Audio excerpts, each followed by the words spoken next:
Šiandien ryte saulė išeina iš už debesų, žadanti gražią dieną. Aš noriu tau pasiūlyti išvykti į nedidelę kelionę.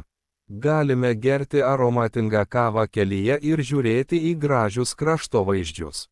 Vykime ten, kur mūsų laukia naujos patirtys.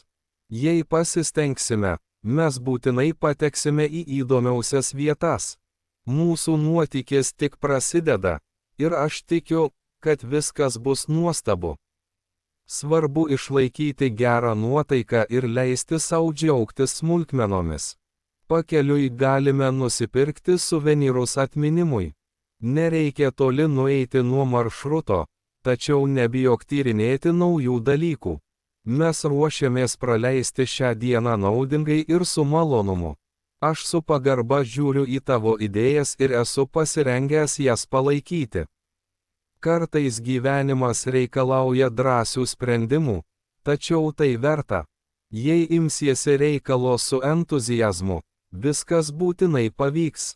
Mes mėgausimės kiekvieną akimirką. Nesirūpink blogu, šiandien niekas nemirš nuo nuobodulio.